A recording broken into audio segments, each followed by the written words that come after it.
Okay, I'm going to move on. We've got Amanda Hill, who is the one of the newer members of the society staff, but many of you may know her as a volunteer. She joined us as the chapter leader for the Colorado chapter a few years back, and she is now a part of our staff. And I am absolutely loving working with her. She's the director of research and patient engagement. She's a rock star. I think her husband might be joining her, sitting by her side. So let's bring her in and I'll take off and let you guys chat. Got it. Nice. Oh yeah, there they are. Hello. Hi, how are you? How's it Good. going, Amanda? And good. I'm doing great. And we have Justin with us too, right? Yes. Yeah, hey. Hey, welcome. Welcome. So thanks for being here, part of this epic journey of Radiothon 2022. So Yeah, how's it been? I've been tuning in throughout the day. have you? Okay. Yes. So sorry, yeah, if I've kind of gotten a little mushy, as I call it, in between, because yeah, it is definitely a marathon. It is not a sprint, and the energy levels get a little bit low right about now. So that's why you're here, though. You're here to raise up the bar a little bit with me and help kind of get more awareness and people on the donation button a little more as we push here in the final. I got an hour left. That's it. That's Okay. it. Now, they can still give after I'm gone, but I don't think it's going to be quite as fun. So, donate when it's like this. So yeah, Amanda, you were a volunteer with FSHD Society, and we've talked before on a previous episode and your role with the FSHD Society. But I guess tell people what is some kind of day in the life, and I know that's probably totally different from day to day. It really is. FSHD Society. Yeah. Oh man, day in the life. Let's see, Tim. Well, some of the exciting things we've been working on lately, I've been trying to kind of coordinate a little bit with Fulcrum to help support recruitment into their phase 3 clinical trial and understand what the lay of the land is looking like there and make sure that we can get all the right information to patients and get patients plugged into the sites that they want to get enrolled at. So we've had a really great time kind of connecting with that team. Something that I have spent most of my day today working on that all of us at the society are starting to think more about, how do we make sure that clinical trials are successful globally across the globe, not just here in the US, and that, as companies like Fulcrum and Avidity and Roche, who we've heard from all today, as they start to seek regulatory approval for their drugs, that they can get approval in the US and also abroad in other countries, and how do we start to make sure that patients can access those therapies in other countries. So we're starting to think deeply and mull around some ideas about kind of the future landscape of once we get that first approval, because it's going to happen soon, and we're excited. What happens after that? How do we make sure that people's insurance are covering these drugs, and how do we make sure patients can actually get to and access those therapies? So we're starting to work on some initiatives on that front. And yeah, we're getting excited for that day when we have therapies in the very near future. So yeah, I'm glad you're on board to help with all that. That sounds like a lot of work, Amanda. That sounds like you got yourself a full plate. I mean, I'm just saying, that just sounds like a big task to kind of work with all those pieces, all the moving parts, to kind of keep moving in the same direction. We have a really amazing team of people at the society, honestly. I've loved transitioning over here to work with the society. I was at the University of Colorado for many years before this, and I worked with a great team of small people there on Down syndrome, and I sort of feel like I just transplanted myself into another amazing team of people, and now I get to work on FSHD. Nice. So it's been really, really cool. But it's been an interesting transition for me too. So obviously my husband, Justin, has FSH. We had to have some heart-to-hearts before I took this job, because it was like, man, you're going to live, work, eat, breathe, sleep FSHD. Is that going to be a lot or too much? And it's certainly a question that we kind of had to grapple with. And I mean, so far, I think it's been okay. I've been able to compartmentalize well and still be here and present for Justin, and then go to work and kick ass there. Now, Justin, when were you diagnosed with FSH? It was in the fall of 2016. Okay. And was that a tough diagnosis? I mean, did it take multiple visits? What was that journey like to get to the diagnosis point? Yeah, it was. I think I started noticing it several years before that. Mhm. And I would go to the doctor, just my GP, and they would tell me that there was nothing wrong with me, because I guess I should back up. I was working out and I was trying to gain like muscle mass um, and I wasn't getting really anything. I was just Yep. kind of staying where I was at. And then, so I don't know, like once a year, something in my checkup, I'd bring that up and they'd tell me that I was, fine, just skinny or not Right. eating enough or not working out enough. And then I think it was about the fall of 15 when I noticed that I was actually starting to lose strength and just starting to notice loss of ability in Yeah. some of the things that I could do with my arms, Mhm. especially. And so that's when I started pushing a little harder to figure it out and finally got my uh, GP to refer me to a neurologist who just so happened I scheduled an appointment with the first available neurologist in my area, and she happened to work under Dr. Wickland in neuromuscular diseases during her residency. So she recognized, I mean, within like a minute of me stepping into the office and looking at me, she was pretty sure what I had. Yeah. And then, of course, it was confirmed through some tests and ultimately genetic. But yeah, I guess it was a difficult journey. At the time, the day of, I felt, I think, a little relieved that I wasn't going crazy and that I had something like a name to put to it. And then I think in the days and the weeks that followed, it kind of, the reality of it kind of set in. And so, yeah, that was a pretty difficult fall. I'd say probably the most difficult fall. It was. We were newly married. Well, not newly. I guess we'd been married a couple of years. Yeah. But I mean, we were still figuring out married life together. And, we had a lot of questions about like, do we want to have a family and kids? And then this whole thing just complicated all of that. And just, it just throws everything into chaos. And you feel like your entire future is so uncertain.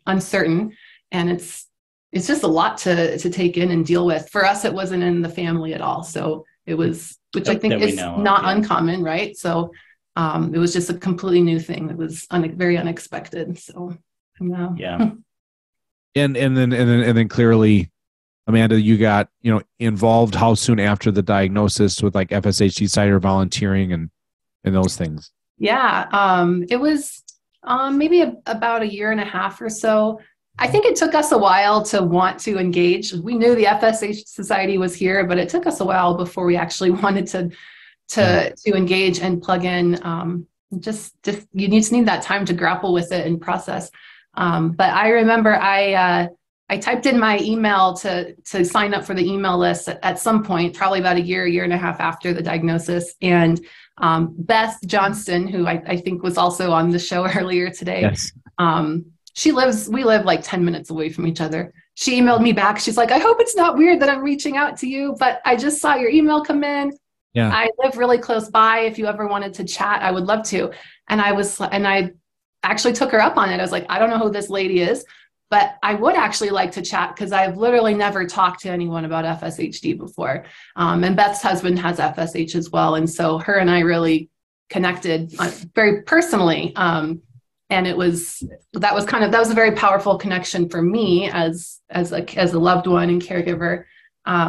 And so after that, we got plugged into some of the Colorado chapter events. And we came to the Las Vegas conference in 2018, the Connect conference that was there. So that was kind of our 2018 was kind of when we got super plugged in. And at that conference, the deal? I think that Mark was fairly new to the society, and he presented this new plan. We had a moonshot goal to have a therapy by 2025, and they needed all these people to volunteer and say, we're going to help, we're going to work on this together. And I was one of the people that I think I had a little hand at the table. I actually put it up and said, I'm in, I'm volunteering. Oh, wow. So that's how I got plugged in as more of a volunteer at that point. So wow. So Mark fires you up is what he is very good at that. He is very good at that. If anyone has not seen him talk, he's very good at getting people fired up and inspired around a vision. Yep. Yes. And he kind of does it sneakily, like you don't see it coming. He's got this certain tone to his voice, calming, whatever, and then all of a sudden you're like, why do I feel like I could run through a wall right now? That's great. Yeah, he's very good at that. Yeah. So then fast forward to where you are now. Right now you're working with the FSHD Society, staff member. You guys are married on this journey still together, right? What have you picked up along the way? Maybe what's kind of some wisdom that you could share with other couples in your situation? Ooh, that's a good question.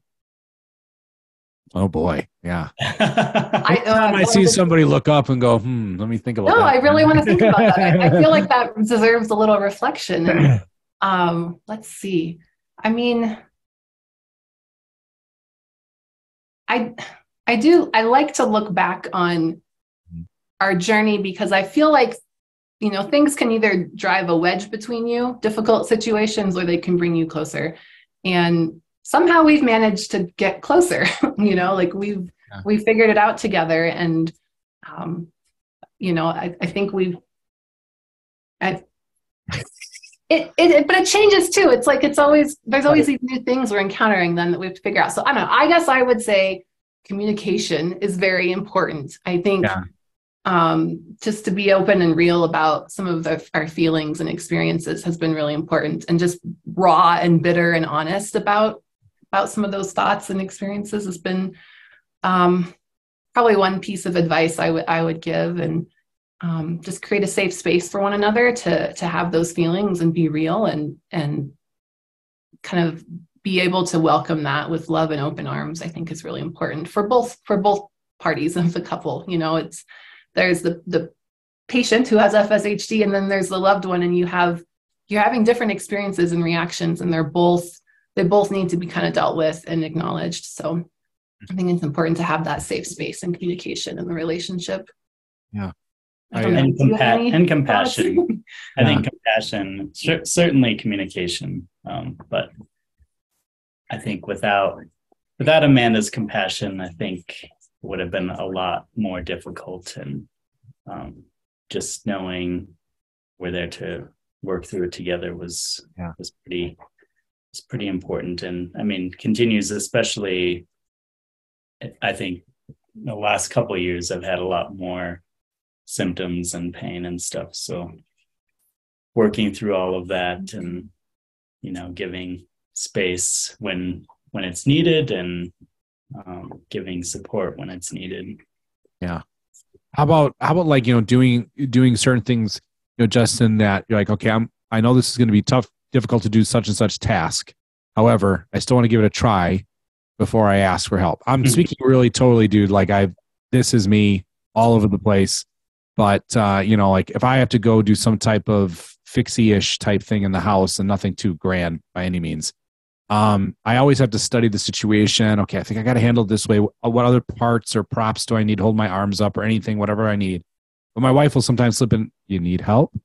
No, let me just see first. I never know what to say or what to do in those situations. See, all right. It's funny you bring that up because I do that too. I'm like, can you do this or do you need help? And hopefully I don't know when I ask that question. That is almost word for word what my wife says. Can you do this or do you need help? Yeah.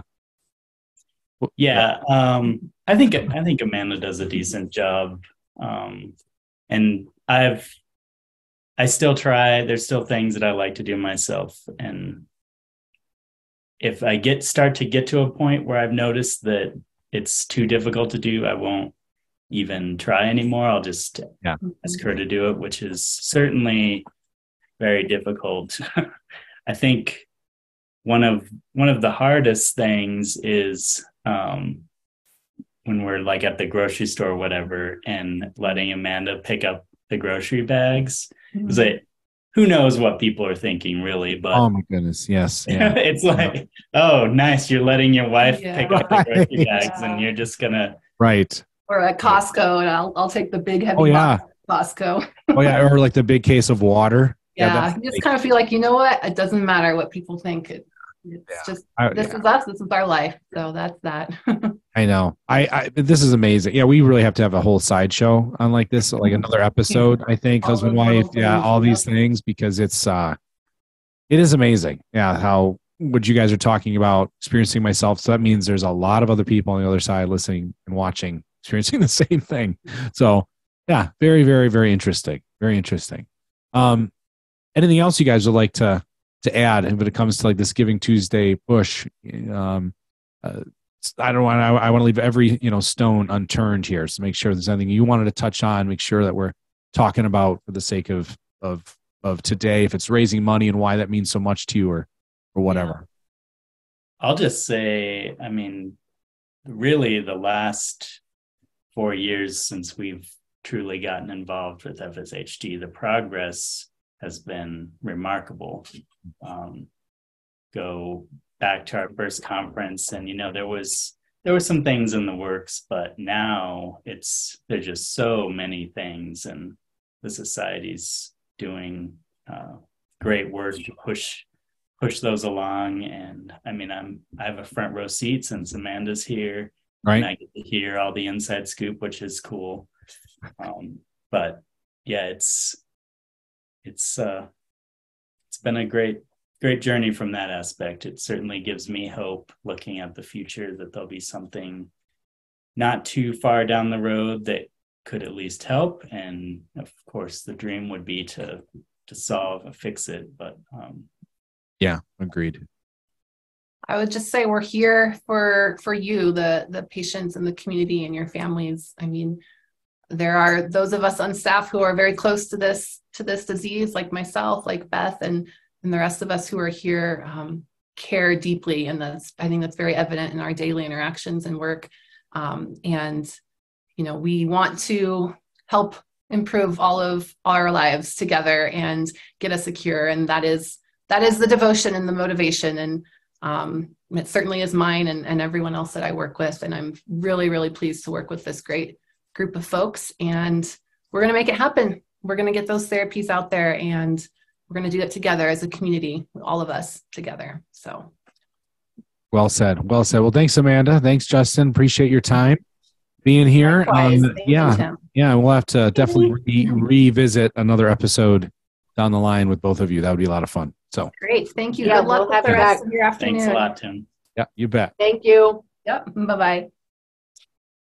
So Lee, that was a nice booking. Good job there on that one too. Well, I got to tell you, that was Amanda's idea. She said, "What would you think if Justin joined me?" And I was like, "Oh, I love it. I think it would be fabulous." It would be wonderful to have them back. Yeah. I got to tell you, she is a rock star. I have the great pleasure of working with her on a lot of projects, and she is smart, and she is dedicated, and she has all the right skill sets. I mean, she is just what the staffing needed. Like, she's this little mad, you know how when you're cooking, you're like, the recipe's really good, but it's missing just a little bit of something. Like, yeah. She's the salt, right? Like, that we needed just to bring out the flavor a little bit more. So I think she's helping make us all work a little smarter, for those of us that get to work directly with her on projects. And so, yeah, absolutely. I mean, such a fantastic addition to the staff. And yeah, that's part of what the donations pay for. You can't avoid it. There is overhead. There's no office because we got rid of it. So right. We don't pay for rent. We use I use my own printer, it's my own office chair. The money doesn't pay for any of that stuff. But the work, we need good people to get the work done. And I am absolutely convinced that she brings really good work. Just and is now helping June lean into more of the work that she is such an expert at. And, you know, the staffing matters. We're a little bitty team, 13 people. Yeah, you know, it's not like considering what we're talking about. Yeah, right. We're not some big staff heavy organization, but in the world of FSHD, that's a big staff. And so, you know, a lot of the organizations are completely volunteer led, and they do amazing work. And a lot of the all of their organizations may have 1 or 2 staffers, and they do amazing work. So that is in no way to minimize the fantastic work being done by the small and mighty organizations, of whom we used to be one. Mm-hmm. But, you know, the ecosystem calls for more now. And if we're going to get therapy across the finish line, and then the next and the next, and a cure, that requires more. And there needs to requires attention. Yeah, I mean, it requires attention. Exactly. And all these projects and all these things that are happening, International, you know, Research Congress, the Connect Conference, so many things that develop good paths forward to a treatment and a cure. And, you know, like I mentioned, I think briefly earlier within one of the conversations, you know, how I am a part-time employee at a nonprofit, mm-hmm. right? And I do work with volunteers. Mm-hmm. And there is a moment where I'm like, wow, I mean, I'm getting paid, but they're volunteering, right? Right. And there is that little bit of like, oh, but they've all said to me, this cannot grow if myself and only one other staffer is there.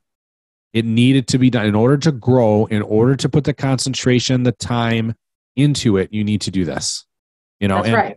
And for me, I'm grateful for the fit there in that side of my life, because it allows me more time for this and just the time to devote to a bit larger events like this, or even if it's the episodes themselves each month. But yeah, it's not like, and I'm sure, I don't know what everybody makes, right? But I know I don't make a lot in my nonprofit. Right. But I'll tell you right now, it is one of the most rewarding things I've ever done. And absolutely, I can imagine that everyone on staff at FSHD Society would say the same thing. So, you know, it feels like throughout the day, I feel like I have to kind of almost defend what the mission is and what it takes to fund it. I know the source of why I have to do that, but it doesn't really matter. These are my people. This is my tribe, and I will defend them and what they're doing to help our community. And I know what it takes to get it done, because in my other side of my life, I know what that takes. And this is what it takes. And if that's what it takes for the greater good, to move things forward, to expand, to do all these things we're talking about, Giving Tuesday is just that much more important. It is just that more. It's just that more important. There's just no two ways about it. You're not going to make the impact. You're not going to make the strides that you need to make on only volunteer alone. It doesn't work that way. Allie even talked about, you know, that when it comes to early onset, you know, people designated to concentrate on this mission so that the kids can get treatment quicker. That's right. You know, so imagine if we were only doing this with a quarter of the staff and volunteer time only. It's not going to be what it is right now. That's impossible. Yeah, it just doesn't work that way. So, well, I think we're very intentional about when we scale up and when we add somebody in. We're not just willy-nilly out there bringing, you know, people in left and right. I was a part-time contractual consultant for a few years before I came in, and you know, as a career nonprofiter, you know, I've been in the nonprofit sector my entire career, you know, around 30 years now. I hate to admit that, but yes. This is a top-notch dedicated staff, and they're skilled and they're talented and they have expertise, and every single person on this staff could go and get a corporate job tomorrow and make more money. We all could. You know, I've had people ask me a million times, like, why don't you go get a corporate job and, you know, make more? And it's because I'm passionate and committed to the work that I do and the people I do it for, you know, and it's about the mission. It's about the vision. It's about the mission. It's about a return on your investment. If I've got to put my time and my talent into, you know, so many hours of work and hard sweat and effort, I got to know that it's doing more than sell a widget for somebody. Somebody's got to make the widgets and sell the widgets. I'm thankful for the people that I sell love widgets and widgets. make the widgets, you know, that matters. Is what makes the world go round. Somebody's got to push the broom and, you know, But you clean do the street. this. You know what I mean? Right. This is Yeah. what I This is do. what fires your, this is what This is fires what you. fires me up, and this is what fires up every single person on the staff. We're all here for different reasons. We're drawn to it, you know, for a little bit different reasons. You know, Amanda is and Beth are both married to their reasons. You Yes, know, they are. They're all and in. yeah, and for some of us, our FSHD family is the found family. That we found you when we found the FSHD Society. You've become you're not our marital family or our birth family. You're the family we found, right? But the dedication is very real. And, you know, I'm thankful for everybody that pitches in what they can. I'm thankful for everyone that puts in their time and their talent. And it's just such a great thing to be a part of. And so today we're just shy of 19,000. We've got one more guest